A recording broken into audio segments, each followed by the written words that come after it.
stays heavy. All right, y'all. So I got my engine hoist set up. Now, I will be using a seat belt to lift this. Shout out Harbor Freight too. You see what I'm saying? So we're just gonna put the seat belt through the mounting brackets and then tie it to the chain. And then we should be good.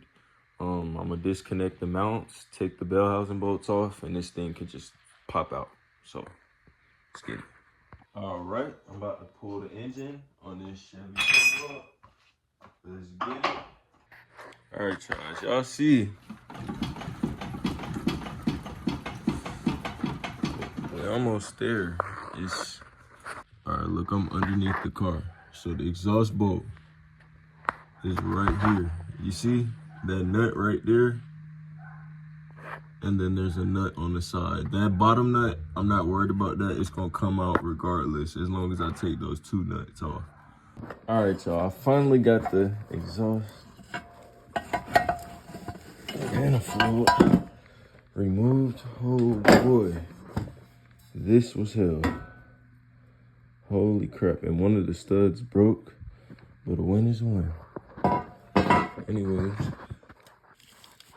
got the exhaust manifold removed from the flange. Right, y'all, pulling the motor. Let me show you guys how it's done. So, I'm just gonna slowly pump it up.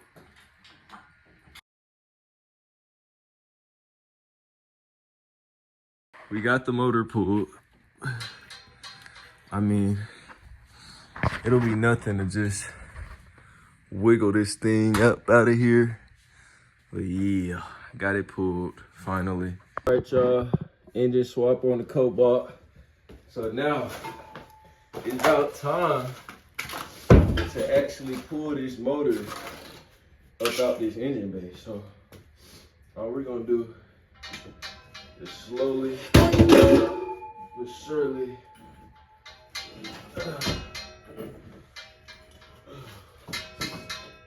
let me see.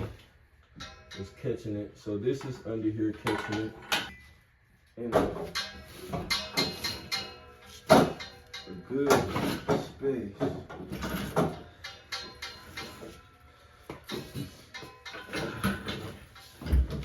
Okay. I got the motor out. So, as y'all see, I got the motor out. Holy cow, that was a lot. But it's out. This motor, one of the timing chain guys broke. Has a blown head gasket, and it needs I think a main bearing crank rod or something, whatever. But it's out. All right, so now that the motor is removed, now is the perfect time to inspect everything in your engine bay, like everything. So you can get a good look at your subframe, AC compressor right here, wiring. A lot of this wiring needs to be electrical tape, so I'm super glad I have the access I need now. And yeah, take this time to inspect, because this is the only time ever you're gonna have this much space in your car. So I know I have to swap this flywheel over. Yuck. Yeah, this motor was in pretty bad condition, but it's okay because I'm gonna rebuild this motor. Y'all will see that in another video coming soon. But this is the motor I will be putting in the car. Probably gonna leave all of this on and just drop it in there. See how that goes. But yeah. Alrighty, so before we install this engine inside of here, you just wanna, well, you wanna do this when you're at the junkyard before you even leave, but double check to make sure that everything matches your old engine. Now, on the Chevy Cobalt, this model, my engine comes with the air check valve and it's California emissions. So you need to make sure that this is on here and Yeah, this is it. This is it. All right, so now about to install the motor. Let's get it.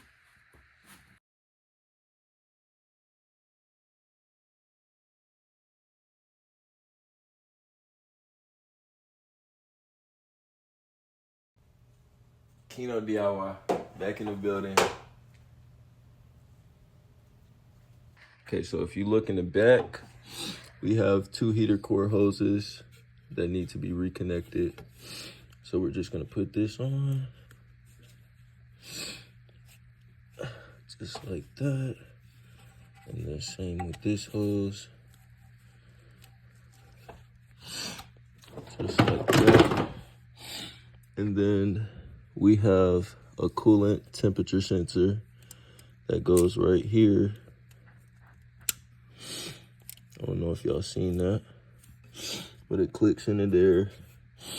Let's make sure this wiring, yeah, that wiring's good. We do have to reconnect the exhaust. So we'll have to pull that up here, get that back reconnected. I'm not really too much worried about that right now though. Let's see. I know there's a ground strap that goes somewhere over here, I believe. This, I don't feel like taking this off because you need one of those tools that pushes this up. So I'm just gonna reuse my old fuel injector, probably swap the actual, not fuel injector, but the fuel rail, and just swap the injectors, whatever. Yeah, all of this wiring really goes to the fuse box and the coils and stuff. So let me just get that connected and I'll get back with y'all. All right, y'all, so I pretty much got all the wiring back connected, all the coils, the air injection pump. This is for the fuse box, all these wires over here, so I'll do that last. Just remember, this bracket goes on the side of the block. Same with this ground cable, don't forget that.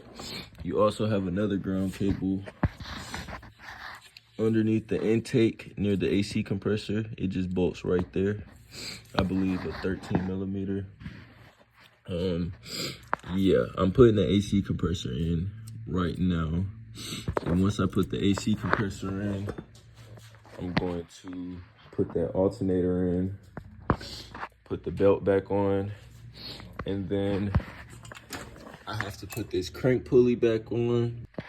All right, so I got the alternator in, AC compressor in as well. I'm pretty much about done.